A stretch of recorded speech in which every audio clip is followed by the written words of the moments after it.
السلام علیکم ناظرین، میں ہوں فخر کاکا خیل. آپ کو آج نیوز کے اس خصوصی سیگمنٹ میں خوش آمدید. بات ہو رہی ہے سیلاب کی تباہ کاریوں کے حوالے سے، اور ایسے میں خیبر پختونخوا جو پہلے سے ہی وار آن ٹیرر کے دوران اچھا خاصا متاثر رہا، اس دفعہ حالیہ سیلابی ریلوں نے اس کی رہی سہی کسر بھی پوری کر دی. آلموسٹ 70 سے 80% تک کی صوبے کا انفراسٹرکچر وہ تباہ ہو چکا ہے. اس پر بات کرنے کے لیے ہمارے ساتھ اس وقت موجود ہیں وزیر اعلیٰ خیبر پختونخوا امیر حیدر ہوتی. حیدر خان، یہ فرمائیے گا، آج بھی آپ کو بریفنگ دی گئی ہوگی، کیا کہتے ہیں جو آپ کی مشینری ہے کہ اس وقت کن علاقوں میں کس چیز کی سب سے زیادہ ضرورت ہے؟ سب سے پہلے تو میں آپ کا شکریہ ادا کروں گا کہ ایک نہایت ہی اہم ایشو پر اور موضوع پر آپ نے آج مجھے یہ موقع دیا کہ میں اپنے خیالات کا اظہار کر سکوں اور خیبر پختونخوا کے جو بیسک ایشوز ہیں، جو چیلنجز ہیں، ان کو تھوڑا سا میں فلیگ کر سکوں. اس وقت جو مرحلہ جاری ہے، جیسے آپ کے علم میں، وہ ریلیف کا مرحلہ جاری ہے. اس سے پہلے جو ریکوائرمنٹس تھی وہ تو یہ تھی کہ جی بوٹس ملنی چاہیے زیادہ سے زیادہ ریسکیو کے لیے ہیلیز ملنے چاہیے. اب چونکہ وہ مرحلہ تو گزر چکا اور اس وقت ریلیف اور ارلی ریہیبلیٹیشن کا مرحلہ جاری ہے. اس میں food items, non food items, clean drinking water اور نان فوڈ آئٹمس کی جب میں بات کرتا ہوں تو اس میں جو سب سے امپورٹنٹ آئٹم ہے وہ اس وقت ہے ٹینٹس. کیونکہ جس تعداد میں ٹینٹس چاہیے ہمیں، اس تعداد میں مارکیٹ میں اور انٹرنیشنل مارکیٹ میں ٹینٹس ابھی اویلیبل نہیں ہیں. آرڈرز ہم نے پلیس کیے ہوئے ہیں لیکن پائپ لائن میں ہے، وہ وقت لگے گا. ہزاروں کی تعداد میں ٹینٹس ہم نے ڈسٹریبیوٹ کیے ہوئے ہیں لیکن مزید ٹینٹس ہمیں چاہیے ہوں گی. اندازاً کتنے ٹینٹس؟ اندازاً کم از کم اس صوبے کے لیے ایٹ لیسٹ میں یہ کہوں گا کہ 1,100,000 ٹینٹس تو ہمیں چاہیے ہوں گے کم از کم فرسٹ فیز میں، تاکہ لوگوں کو ہم شیلٹر پرووائڈ کر سکیں. اور اس کے ساتھ ساتھ فوڈ پیکیجز کی میں نے بات کی، لیکن اس میں ایک اچھی بات یہ ہے کہ اب ورلڈ فوڈ پروگرام بھی کافی حد تک انوالو ہو گیا ہے. پشاور کو انہوں نے کمپلیٹلی کور کر لیا ہے، ان کی ایکٹیویٹیز جاری ہے. اب چارسدہ میں، نوشہرہ میں پورا انہوں نے کور نہیں کیا.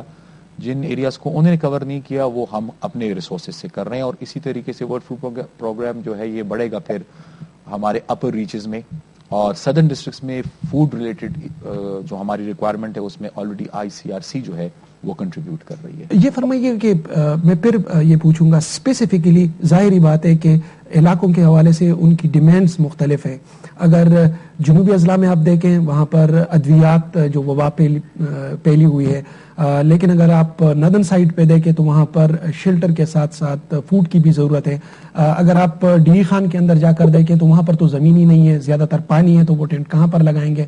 ایسی کوئی لسٹ آپ نے مرتب کی ہے پریورٹی وائز کے فوڈ آئٹم اس ایریاز کے اندر جو لوگ فوڈ آئٹم پرووائڈ کرنا چاہتے ہیں، ٹینٹ آئندہ 24 گھنٹوں کے دوران ان ایریاز کے اندر ٹینٹس مسٹ ہیں، واٹر کن علاقوں کے لیے ضرورت ہے، اور ادویات فوری طور پر within next 24 to 48 hours، اس طرح کی کوئی آپ نے پریورٹی ترتیب دی؟ جی، پرائرٹی بالکل ترتیب دی ہے، لیکن جو پرائرٹی ہم نے ترتیب دی ہے، جس طرح آپ نے کہا کہ وہ ڈسٹرکٹ وائز آپ بات کر رہے ہیں، وہ ڈسٹرکٹ وائز نہیں ہے، وہ پوری پروونس کی پرائرٹی ہے.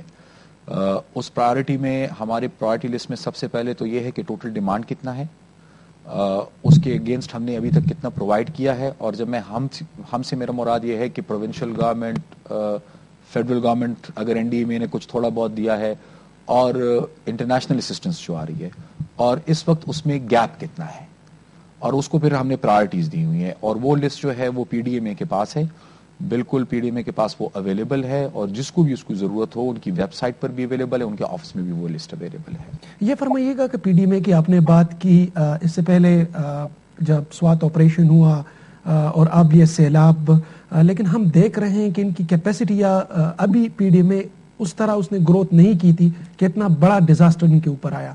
تو اس دوران ان کی کیپیسٹی بڑھانے کے لیے، ان کی جو افرادی قوت ہے وہ بڑھانے کے لیے، ان کا نیٹ ورک اور کوریج بڑھانے کے لیے کوئی منصوبہ زیر غور ہے؟ دیکھیے جی، میرے خیال سے اب صرف ہمیں نہیں کہ خیبر پختونخوا میں بیٹھ کر ہمیں کیپیسٹیز پہ سوچنا پڑے گا. میرے خیال سے پورے پاکستان میں کیپیسٹی کا ایک میجر ایشو ہے. اتنے لارج اسکیل پہ یہ ڈیزاسٹر کا ہم نے سامنا کیا ہے کہ اس میں اب ہمیں سب کو اپنی کیپیسٹیز کو ریوزٹ کرنا پڑے گا. جس طرح آپ نے خود کہا کہ اس فلڈ کا جو میگنیٹیوڈ اور اسکیل ہے وہ اتنا زیادہ تھا کہ شاید کوئی سوچ بھی نہیں سکتا تھا کہ اتنی بڑی تباہی کا ہم سامنا کریں گے. IDPs کا مالکن ریلیٹڈ ایشو اس سے ہم کمپیئر نہیں کر سکتے. اس کی وجہ یہ ہے کہ وہ ایک اسپیسیفک ایریا میں تھا اور وہاں سے لوگ ڈسپلیس ہو کر آئے, اور باقی صوبے میں سچ کوئی پرابلم ہمیں نہیں تھی اس وقت. تو پورے صوبے نے مل کر, گورنمنٹ مشینری اور لوگوں نے مل کر آئی ڈی پیز کا خیال رکھا اور ان کو سپورٹ کیا. اور نہ صرف یہ کہ یہاں پر گورنمنٹ نے اور لوگوں نے مل کر ان کو سپورٹ کیا, بلکہ پاکستان نے مل کر ان کو سپورٹ کیا. فلڈز میں سچویشن ٹوٹلی ڈفرینٹ ہے. اس میں پورا خیبر پختونخوا افیکٹ ہوا ہے, اور نہ صرف یہ کہ یہ صوبہ افیکٹ ہوا ہے بلکہ پورا پاکستان افیکٹ ہوا ہے. تو ہر کوئی اپنے مسئلوں میں گھرا ہوا ہے. لیکن کیپیسٹی کی جہاں تک اپنے بات کی, ضرور کیپیسٹی بلڈنگ اس ایکسپیرینس کے بعد جو ہم اب محسوس کریں گے کہ جو ہونی چاہیے وہ ضرور ہوگی کیپیسٹی بلڈنگ. آپ کو کیا لگتا ہے کہ اس وقت آپ کا جو ریسکیو مشن تھی وہ کمپلیٹ ہو چکے ہیں؟ کیونکہ ہمارے پاس جو فونز آ رہی ہیں دوبیر سے, کوہستان کے آپ جو اپر ایریاز ہیں, اس طرح سوات میں بھی کئی ایسے ایریاز ہیں, دیر اپر کے اندر کئی ایسے ایریاز ہیں, ایف آر لکی مروت کے اندر کئی ایسے ایریاز ہیں, ڈی خان کے دور دراز کے علاقے ہیں کہ ابھی تک ان لوگوں کو ریسکیو بھی نہیں کیا جا چکا. اس کے لیے کوئی ڈیڈ لائن آپ نے دی ہے کہ بھئی یہاں تک میں برداشت کروں گا, اس کے بعد میرے پاس ایسی کوئی شکایت نہیں آنی چاہیے, یا تو فوڈ ان تک پہنچایا جائے یا ان کو شفٹ کیا جائے محفوظ مقام؟ دیکھیے, اس میں آپ نے بات کی ڈیرہ اسماعیل خان کی. میں خود چونکہ 2 دفعہ ڈیرہ اسماعیل خان گیا, ایک دفعہ پرائم منسٹر کے ساتھ گیا اور اس سے پہلے میں گیا, اور کافی تفصیلی میں نے وہاں پہ دورہ کیا. وہاں پہ جو کچے کا علاقہ ہے, آپ حیران ہو جائیں گے کہ لوگ ابھی بھی کسی صورت اپنے گھروں کو چھوڑنے کے لیے تیار نہیں ہیں. چاروں طرف ان کا پانی ہے, وہ پانی میں گھرے ہوئے ہیں, لیکن پھر بھی اپنے گھروں کو وہ چھوڑنے کے لیے تیار نہیں ہے. اور ان کی یہی ایک خواہش ہے اور یہی ان کی ریکویسٹ ہے کہ ہمیں یہاں پر آپ کھانا پہنچائیں اور فوڈ سٹف اور زندگی جو باقی ضروریات ہے, لیکن ہم کسی صورت اس جگہ کو چھوڑ کے جانے والے نہیں ہیں. یہ ایک پرابلم ہمیں ہے کچھ ایریاز کے اندر. آپ نے جو ریسکیو کی بات کی, ریسکیو کو اگر آپ ڈیفائن کریں تو بیسیکلی سیلاب کی صورتحال میں جو ریسکیو کا عمل تھا, مور اور لیس دیٹ از اوور. اب جو لوگ ہیں ان کا یہ پرابلم نہیں ہے. ان لوگوں کا پرابلم جو ہے وہ لنکیجز کا ہے اور ایکسیسیبلٹی کا ہے. لنکیج اور ایکسیسیبلٹی ہمارا ایک میجر ایشو ہے. کہاں پر ہے؟ اپر دیر میں ہے, اپر سوات میں ہے, کوہستان میں ہے اور شانگلہ میں ہے. پہلے وہاں پر بڑی سیریس سچویشن تھی, شانگلہ میں کمپیریٹیولی اب تھوڑی سچویشن ہماری ایز آؤٹ ہو گئی ہے. اب اس میں ہمارے پاس آپشنز کیا ہے؟ ایک آپشن یہ ہے کہ وہاں پر ہم فوڈ ڈراپس کریں, جو اس وقت ہیلی کاپٹرز کے ذریعے ہو رہا ہے, لیکن اس میں بھی 2 پرابلمز آ رہے ہیں. ایک, the number of Halley copters available, حالانکہ پورے پاکستان میں سب سے زیادہ ہیلیز اس وقت ہمارے پاس ہی یہاں پر اویلیبل ہیں اس ایکٹیویٹی, کیونکہ سیلاب نے ہمیں پہلے ہٹ کیا تھا. دوسرا, ویدر کا پرابلم کہ ہیلی کاپٹر کھڑے رہے کافی دنوں تک, لیکن ویدر کی وجہ سے وہ سارٹیز نہیں ہو پائی. لیکن اس کے ساتھ ساتھ جو ہم نے اب کوشش کی ہے وہ یہ ہے کہ میول ٹریکس ہم نے بنائے, میول ٹرینز ابھی اس کچھ علاقوں میں چل رہی ہیں.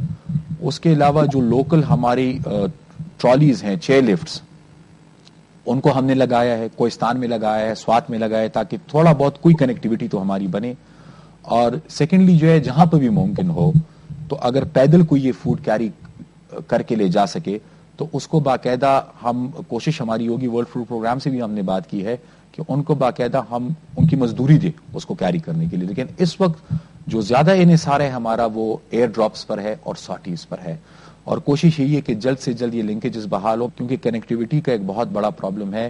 کچھ کنیکٹیوٹی اور لنکیجز ایسے ہیں کہ شاید اس پہ مزید کچھ دن لگیں گے, کچھ ہمارے پرابلم ٹرین ریلیٹڈ ایسے ہیں کہ شاید اس پہ وقت زیادہ اندازاً کتنا, 1 مہینہ 2 مہینے؟ مہینے سے 2 مہینے تک میرے خیال سے اس پہ تمام ایریاز کنیکٹ ہو جائیں گے, کسی نہ کسی طریقے سے کنیکٹ ہو جائیں گے.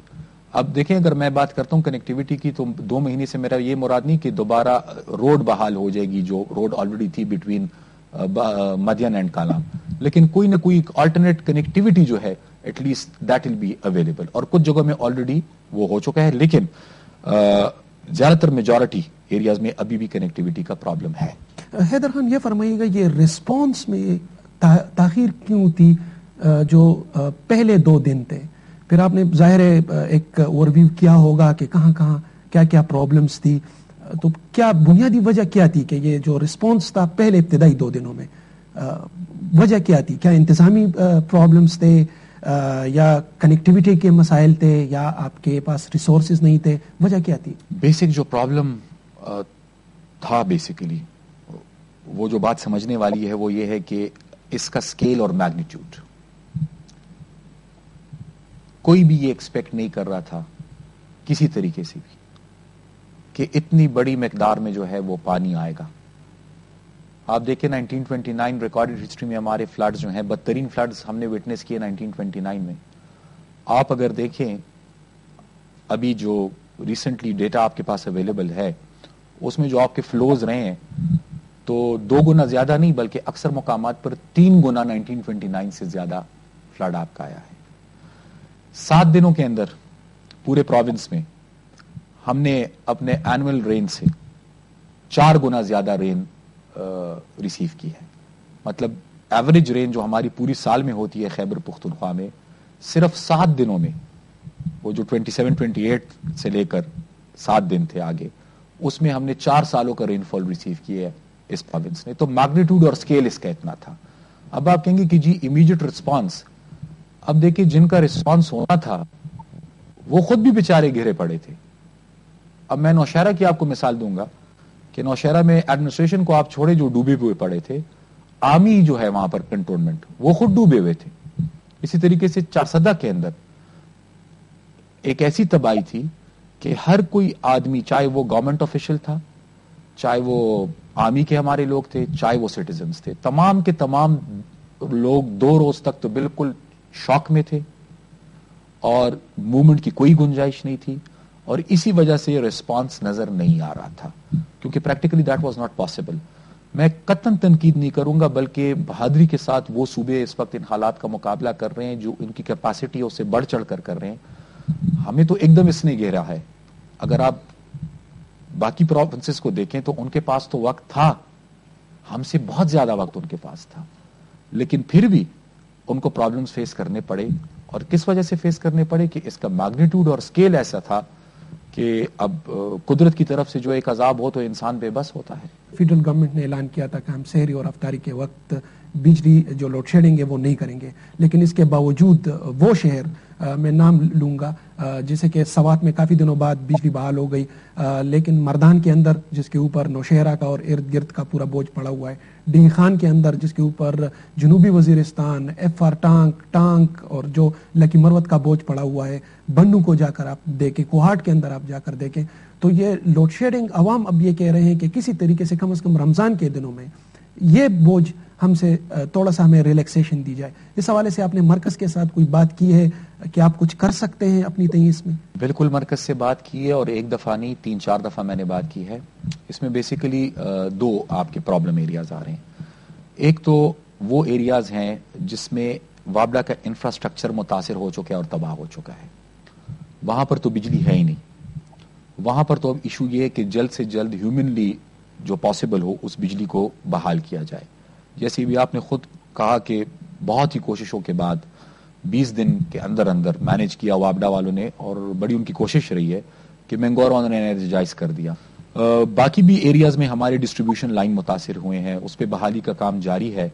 لیکن جن ایریاز میں ڈسٹریبیوشن لائن انٹیکٹ ہے اور جن کے گریڈز افیکٹ نہیں ہوئے اس میں بالکل آپ کی بات ٹھیک ہے کہ کسی صورت کم از کم سحر اور سحری کے وقت اور افطاری کے وقت لوڈ شیڈنگ نہیں ہونی چاہیے, اور یہ ہم سے کمٹمنٹ کی گئی تھی.